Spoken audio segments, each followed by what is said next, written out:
Let's go. Let's go. Melanated family. What the hell is going on? This is your brother Harrison. So look, man, let's get into it. Today, I have a specific topic that I want to cover with you guys. I think I may have touched on it before, but this is definitely important for my melanated family, right? For Black society. The question is, why Black Americans deserve reparations, right? I'm not too sure if you've heard or been aware. There's been a talk about reparations and what we deserve. Like that's a hot button topic here in our country. But recently, it's been like some progress that's been made, right? So we need to talk about why our people deserve reparations. So in a minute, I'm gonna get to the whys and why we deserve the money, what we've done in this country. I'm not sure if some of my family is aware of the impact that slavery had on this country, just financially. You know what I mean? So we're gonna get into that today because I was reading an article, and shout out to my brother Chris Lodgson, who is a member or he's affiliated with the California Reparations Task Force. I'm here in California. A task force has been created to examine reparations, and it looks like they've come up with some decisions and look to be moving forward with getting us our damn money. You feel me? So this is your brother Harrison. Brand new episode of the Melanated Convo. We talking about today why Black Americans deserve reparations. If you go on social media, if you pay attention to any of the Black spaces in our country, excuse me, family, over the past 5 or 6 years, especially, the talk about reparations has been heavy, and we definitely deserve our bread, right? But it's important for all my family out there to know history, man, and to know, like, of course, understanding we were slaves, beaten, raped, like what we had to go through, but it gets deeper than that. You feel me? So we're going to get into that. But shout out to the California Reparations Task Force. This is like 9 or 10 individuals, I think, lawyers, civil rights activists. I know a lot of groups here in our country, ADOS, my brother Tariq Nasheed, there's Boyce Watkins, there's a lot of individuals like grassroots individuals who have been pushing this reparations movement, and that's what's up because we need it. You know what I mean? Mainstream media, you can only get so much from them, but if you're paying attention to what um, all of our people on social media, a lot of our grassroots organizations that have been started around the country, they've been putting in work. You feel me? So it's important that you stay tuned so we can get to why we deserve reparations. I'm gonna break that down for y'all in a minute. The specific things that happened throughout history that puts us in a position where we deserve it, even though it's obvious, right? But shit, it's been too long, and I need my damn check. You feel me? So the California Reparations Task Force. I was reading an article where they basically broke down, and this is something else I want to talk about. One of the biggest issues they had with determining how to move forward with reparations was, or is rather, who is going to get the money, right? Like that's a topic that needs to be addressed. So, and be honest, I'm happy they've decided that getting reparations, so for a Black American to get reparations, they're going to do it through lineage. So one or two, or pretty much just one of your parents had to have been involved in chattel slavery, and they're going to use genealogy. They're going to use some other measures. That's the part they're on now, trying to determine how they're going to actually get our DNA, find out what our lineage is, and go that route. Which is, this is all a great thing, man, because a quick message to all my Caribbean brothers and sisters, like all my African brothers and sisters who came here from the motherland, right? Like I know some Caribbean brothers and sisters, African brothers and sisters who parents don't come from slavery in America, but they ride us. Like they push in the movement. They do whatever they can to support our community. They start organizations just like us. You see what I'm saying? So this is a difficult conversation, right? Because some of the talks I've seen online and otherwise, it's been like a uh uh it's been like a split because most black people in America, if you're aware of everything that's been going on and just following everything, a lot of us feel, yeah, to get reparations in America, it should be someone who had an ancestor who was in slavery. You know what I mean? I believe that wholeheartedly. But here's the thing, man. Just because I feel that way, the Caribbean brothers and sisters, the African brothers, these are still our brothers, right? This is still our family. So this is what I would say, right? Because no dissension should be formed because of how this is playing out. Because in all honesty, if your family or a member of your family wasn't involved in chattel slavery, then your American experience, regardless of how long you've been here, is going to be a little bit different than ours. You see what I'm saying? So I say we here in America, we get this money from them for us, for the descendants of slavery. Then as a group, this is my thinking, family, because I'm all about unity. Everything about my movement is pushing us to be together. You feel me? So I say we get our bread. And then when it comes to the Haitian brothers and sisters, when it comes to the African brothers and sisters, the whatever white power structure owe you money, whatever white supremacists owe you money, we go after their ass next. See? And get their bread for you. Do what we can to assist you in getting your bread. You see what I'm saying? Because one of the another big factor that I want to mention, right? When we look at black people across the globe who have been treated unfairly, one of the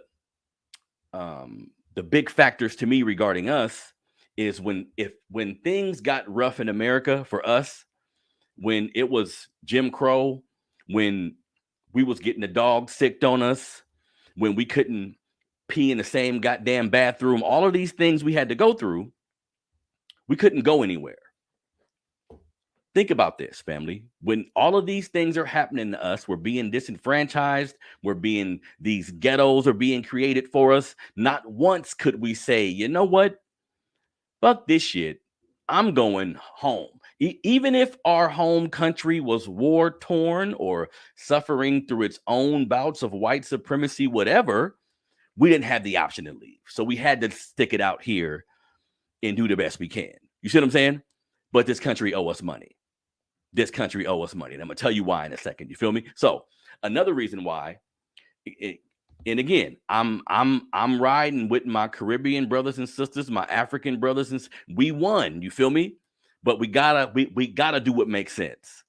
And another thing why I'm happy they're doing it based on lineage, family.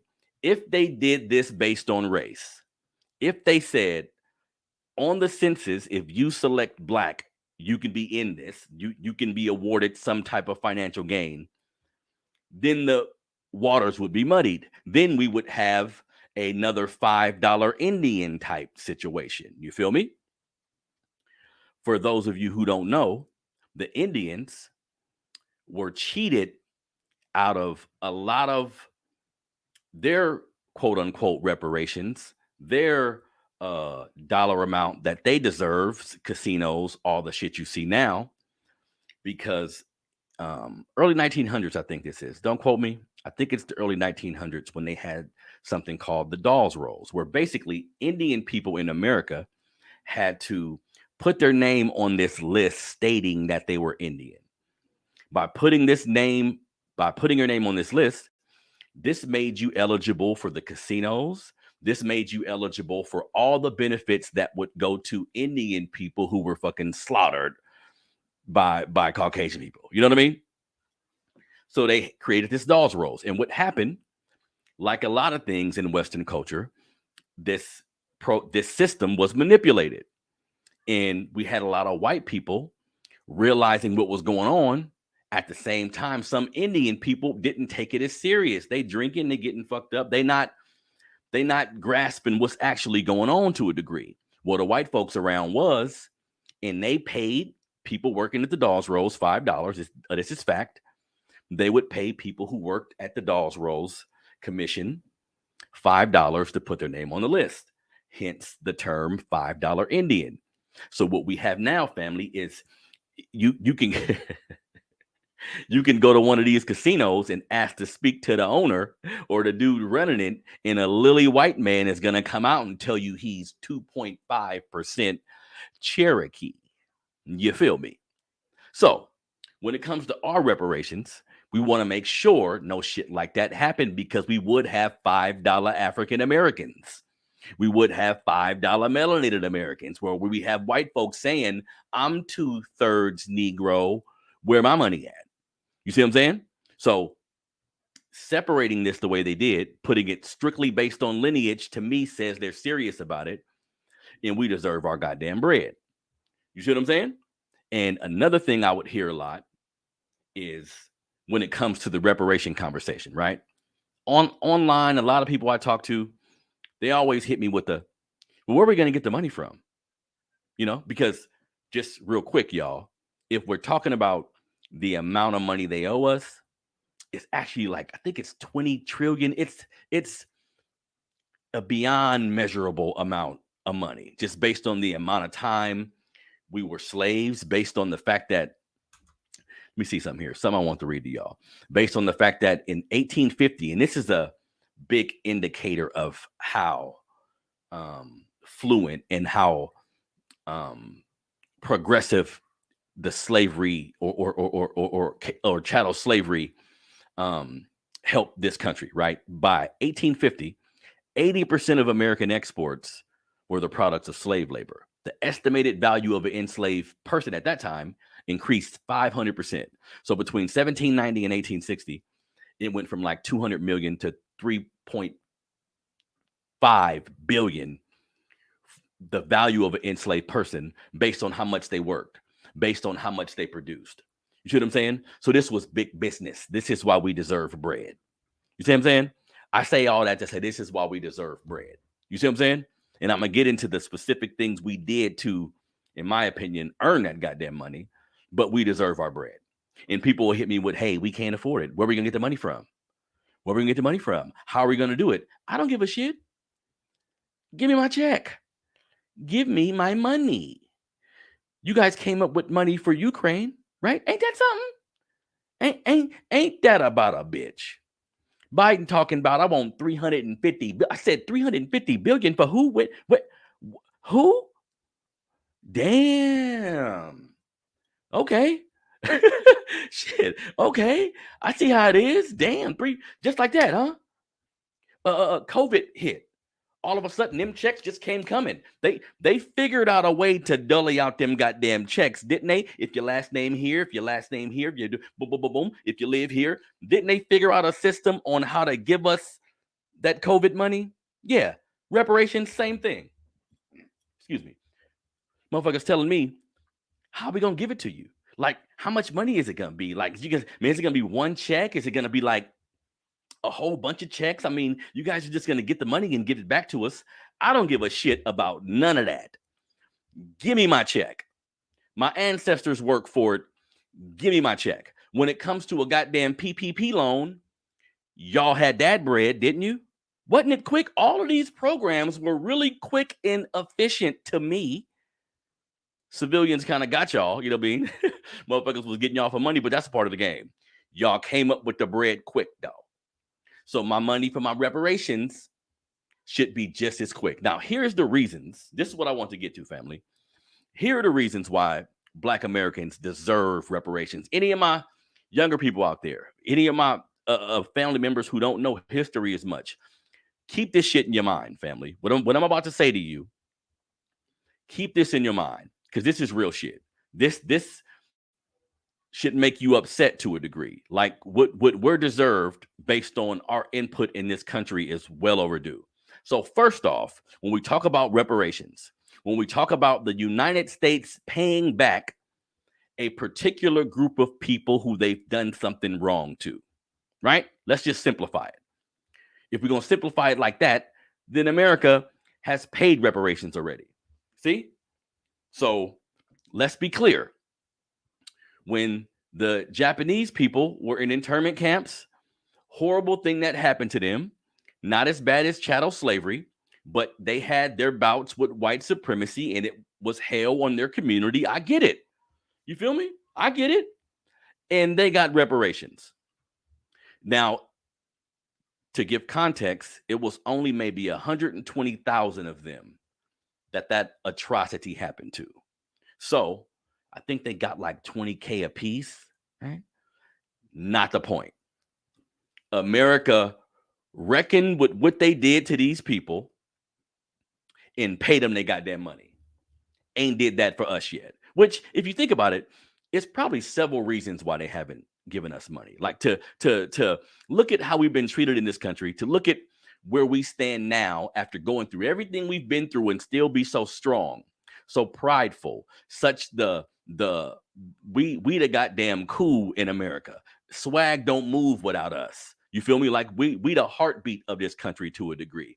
And I think ultimately Caucasian people fear the inevitable. Well, I'm sorry, not the inevitable, because we African, that's not our get down. They fear if we let them go free completely, like complete equality, they gonna do to us what we did to them. They gonna turn it around on us and treat us the way we treated them. Nah, we on some African shit. We not in that way. Give us our money, we'll build up our economy. We don't need to do no fuck shit. You see what I'm saying? So back to what I was saying. So Asian people got reparations. Let's stay on course, family. Jewish people, the Holocaust. You know how when they say never forget, but they telling us to forget about slavery because it was a long time ago? Holocaust survivors, family, Jewish people, because we see now they run Hollywood. They got a they run some shit here in America on the low, right? Jewish people, let's see, some 400,000 Jews who survived the Nazis, who were still alive in 2019. That year, Germany paid them $564 million. Now, the money went to something called a claims conference, and the claims conference handed it out to the Jews. But so what? They got their goddamn money. They got their money. What's the difference? Our shit could be considered worse. I don't want to measure pain here, but shit. My last name's Anderson, family. Who the fuck is that?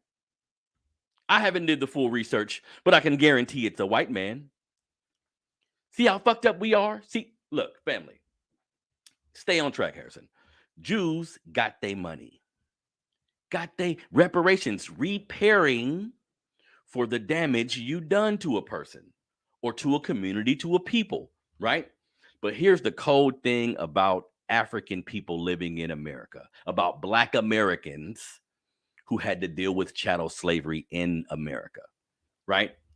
Slavery, family, and I need you to remember this. Teach it to your children, not just we getting our ass beat, we out there picking cotton, getting raped. All those were atrocities.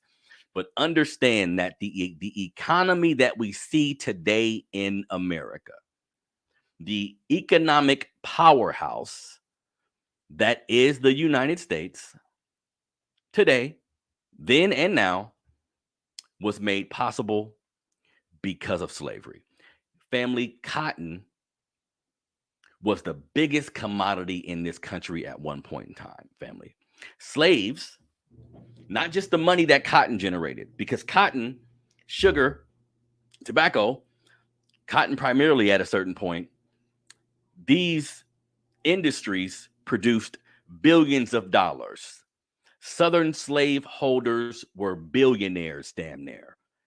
A lot of them millionaires, couple of them billionaires. They was getting a tremendous amount of money off of our backs. And then, to add insult to injury, family, slaves physically not like just some metaphorical shit.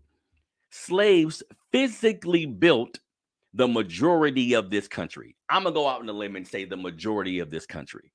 Several of the monuments, the railroads in the United States, like slavery in the industry that it was, you had to create an economy around it. So there was insurance companies that was created, railroads needing to move the products. We had let me take a look. Railroads, we had insurance companies, right? The stock market as we know it today, NASDAQ, right? 401k, all your shit that you put your stock, the stocks that you invest in for your family. Yeah, the first item on the stock market was slaves, family. Do you hear what I'm saying? Do you hear what I'm saying, family? The fabric of this country was created on the backs of slaves, family, on the backs of our ancestors. We would not be as powerful as we are today. Hear me when I say this. This country would not be as powerful as it is today without the money generated from chattel slavery. So at no point should I be able to generate this kind of bread for you and I don't get shit. You lie to me about the 40 acres and a mule. I got a video on the Melanated Convo. Check it out. Dissecting why we didn't get the 40 acres and a mule. But family, let's think for a minute, right? This is why this should be important to all of us. Every Black American, you melanated in this country, your family come from the South. You got grandmas and great-great-grandpas and shit that can tell you stories about picking cotton and all that. You deserve bread, family. If we look at our situation here in America, the ghettos we were shoved into, where we stand economically today, the self-hate that we deal with amongst one another, because we were shoved in ghettos, in given guns, in drugs, and left to fucking decay. You see what I'm saying? Think about if everybody would have got that 40 acres and a mule. 40 acres? 40 acres. That 40 acres. Think about if everybody would have got 40 acres and a mule. Where would we be now if my great-great-great-great-grandfather owned 40 acres and lived self-sufficient, just dealt with the regular strain of life opposed to the added strain of overt racism? Because it's not just the fact that you enslaved us, then you never stopped. Then you never stopped, right? Once the slaves were quote unquote freed, that Emancipation Proclamation didn't free the slaves. I'm gonna do another video about that later. It was a whole bunch of other shit going on. Abraham Lincoln wasn't a good guy like that. He was a politician making the best decision for his best interests. It wasn't on some help the Black people shit. You see what I'm saying? But slavery, even after it ended, because the South lost the war, they lost the Civil War, they didn't like that shit. So they kept going. Then we had laws that instituted slavery is illegal unless you go to jail, right? So now we have Blacks in the South getting criminalized so we can go into the new form of slavery. This is Jim Crow. This is the eras we had to live through, right? We still dealing with police brutality today, family, today. So the shit ain't really stopped. Fortunately, I don't see Asian Americans getting killed by cops like that.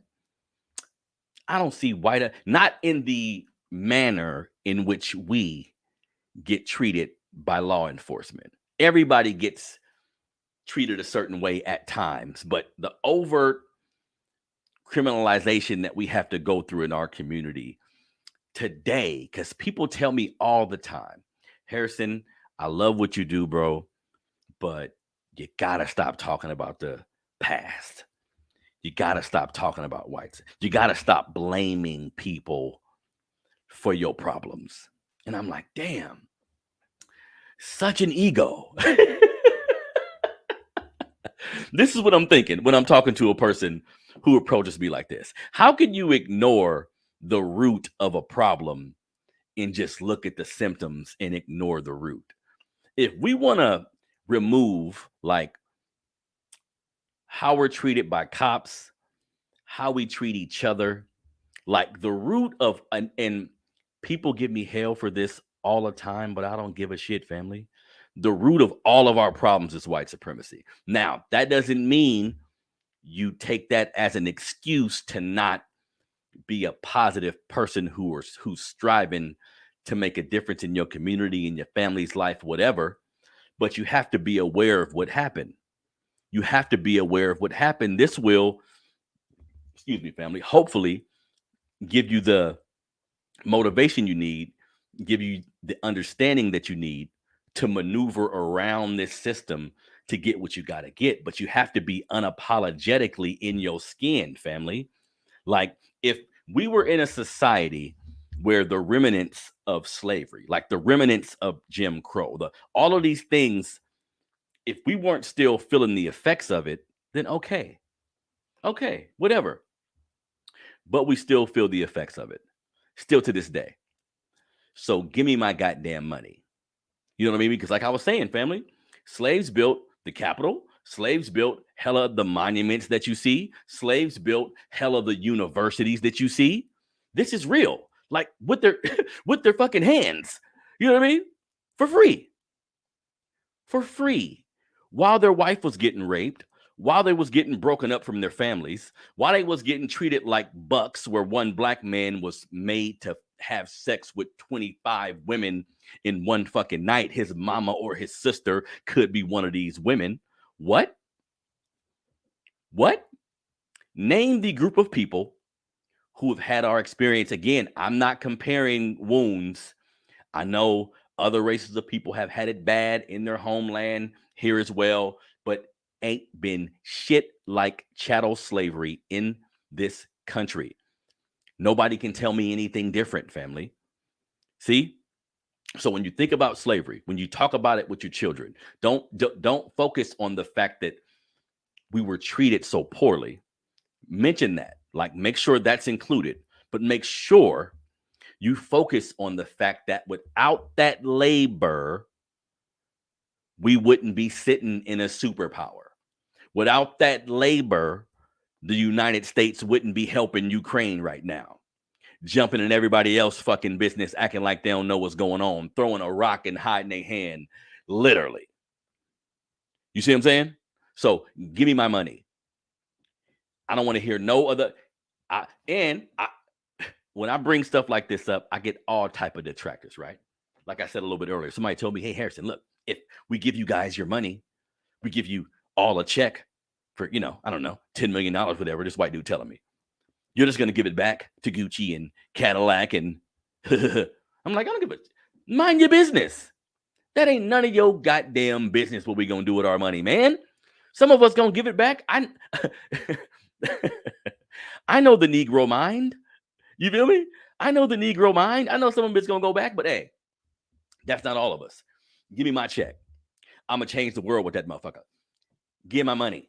You see what I'm saying? So, black folks, any conversations about reparations come up at work, social circles, make sure you tell them to give them your money.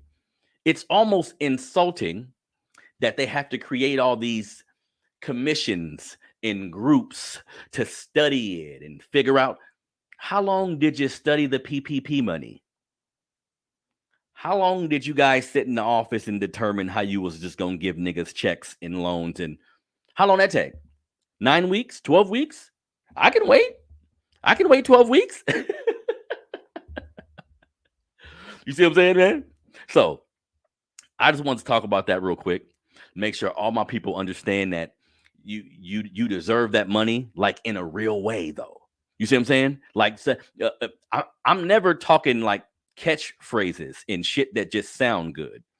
When I say slavery and slaves built this country, I mean literal, family. The economic power that we are, with the fuel that created this engine, is your ancestors. You feel me? So cut that goddamn check. This is your brother Harrison. Melanated Convo. Do me a favor, family. Go to the Melanated Convo podcast the Melanated Convo on YouTube. Interview with my brother Rev Shock. Rev Shock is like a historian, metaphysics. He's all in the metaphysics. He's all in the frequencies. If you haven't peeped it yet, the interview, it dropped at 7. Go to the website as well, Melanated Convo. You can listen to the audio version of it, but it's like a history lesson, family. I'm normally asking hella questions in my interview, but few questions, a whole bunch of game. So go to the website to check that out, or go to the YouTube page to check that out. Like the video, share the video, tell everybody about the channel. Information, family. We're going to have a conversation. I like to kick it and relax and use the other side of my brain where I'm just laughing and not taking shit too serious. That's me too, right? I'm multifaceted around this motherfucker. I do a whole bunch of shit. Man, I can do a whole bunch of shit. You see what I'm saying? Just like you can, but make sure you enjoy stuff like this. Make sure your friends, people around you, figure out a way to use that frontal lobe, man. Figure out a way to use the other side of your brain. Read. If you ain't doing this for 20 minutes a day, an hour a day, pick up a book. Pick up a book. Research something about history. Research something about your family. You see what I'm saying? Get some goddamn knowledge about what's going on around you, man. So you could be more effective. So you could be a better participant in this movement. You feel me? So this is your brother Harrison, man. The Melanated Convo. Reparations. Give us our money.